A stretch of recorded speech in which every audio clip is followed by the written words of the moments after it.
కాళేశ్వరానికి సంబంధించి ఇటు మేడిగడ్డ లేదంటే ఇటు ప్రాణహిత చేయాలని కాంగ్రెస్ వాళ్ళు అంటున్నారు. సో ఆ విషయంలో మేడిగడ్డకు సంబంధించినటువంటి అంశంలో టీఆర్ఎస్ తప్పులేంటి, కాంగ్రెస్ తప్పులేంటి మీరు అనుకున్నటువంటి దాని ప్రకారం? ఫస్ట్ కాంగ్రెస్ ప్రభుత్వం వెనకటి నుంచి పోదాము. ప్రాణహిత చేవెళ్ళ అనేది ఇదే కనీసం అది 11 స్టేజ్ లిఫ్ట్ ఇరిగేషన్ ప్రాజెక్ట్, కొంత భాగం గ్రావిటీ భాగం. అప్పుడు రాజశేఖర్ రెడ్డి గారు అనౌన్స్ చేసిండు. అది ఎప్పుడు అనౌన్స్ చేసిండు? పోతిరెడ్డి పాడు అనౌన్స్ చేసినాక. అంటే మా అందరు తెలంగాణ వాళ్ళు ఏమన్నారు, అది 40,000 కోట్ల ప్రాజెక్టే. కానీ తెలంగాణ వాళ్ళు అప్పుడప్పుడు ఉద్యమం జరుగుతుంది. సాధ్యమైన ప్రాజెక్ట్ ఏమో వాళ్ళు ఎత్తుకుపోతున్నారు, అసాధ్యమైన ప్రాజెక్టు మనకు అంటగడుతున్నారు అన్నారు. అంటే ప్రాణహిత చేవెళ్ళ కూడా అసాధ్యమైనది మనకు అంటగడుతున్నారు. ఓకే, అప్పుడు 40,000 కోట్లు కూడా చాలా ఎక్కువ. దాంట్లో కూడా ఎన్నో లోపాలు ఉన్నాయి. ఇన్ఫ్యాక్ట్ కొన్ని లోపాలు దీనికంటే ఎక్కువ ఉన్నాయి, కొన్ని మంచివి కూడా ఉన్నాయి. మంచివే ఉన్నాయంటే ఆ గ్రావిటీ భాగం వాళ్ళు ఏదైతే డిజైన్ చేసిండ్రో ప్రాణహిత చేవెళ్ళ అది మంచిది, అది వయబుల్, 10 మందికి లాభం అవుతుంది. 10 మంది కాదు, లక్షలాది రైతులు, ఆ ప్రాంతంలో ఉన్న రైతులకు లాభం అవుతుంది. ఇక్కడ తుమ్మడియాటి నుంచి శ్రీపాద ఎల్లంపల్లి వరకు అంతవరకు లాభం అవుతుంది.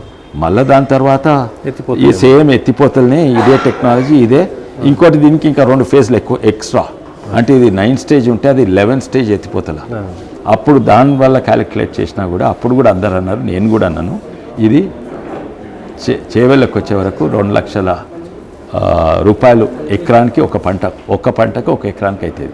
దాని బదులు మాకు అది ఇవ్వకుండా రైతుకు వేరే జిల్లాలలో ఎంత ఇస్తారో దానికి 3 ఇంతలే, వేరే జిల్లాలో 10,000 ఇస్తే మాకు 30,000 ఇవ్వండి. అయినా కూడా మీకు సస్తా పడుతుంది, అయినా కూడా మీకు 2 లక్షల కరెంట్ బిల్ అది. అయితే ఈ రైతులను వేరే తీరేస్తుంది, ఎందుకంటే ఇది ఎత్తైన ప్రాంతము. దీంట్లో డ్రైల్యాండ్ అగ్రికల్చర్ ప్రమోట్ చేసి చేవెళ్ళ పండిన పంటకు సాగునీరు ఉండదు. అందుకే వీటికి మద్దతు ధర, బోనస్, వరైనా ఏదైనా బోనస్లు ఎక్కువ చేయండి, మా రైతులను ఆదుకోండి. అండ్ నీళ్లు తేవాలంటే కేవలం ఒకటే సాధ్యం ఏంటంటే జూరాల నుంచి తీసుకురావచ్చు. అది కూడా మొత్తం మండదు. ఆ జూరాల నుంచి తీసుకురాండి చేవెళ్ళ ప్రాంతానికి. ఎక్కడనైతే అసాధ్యం ఉందో అక్కడ మద్దతు ధర మీద బోనస్ ఇవ్వండి. అండ్ అక్కడ స్పెషల్ ప్రైజ్ పెట్టండి అని. అది ప్రాణహిత చేవెళ్ళ గురించి. ఇప్పుడు కాళేశ్వరం గురించి దాంట్లో ప్రతి ఒక్కటి దాంట్లో ఉన్న తప్పుల కంటే ఎక్కువ చేసిండ్రు, మీకు తెలుసు.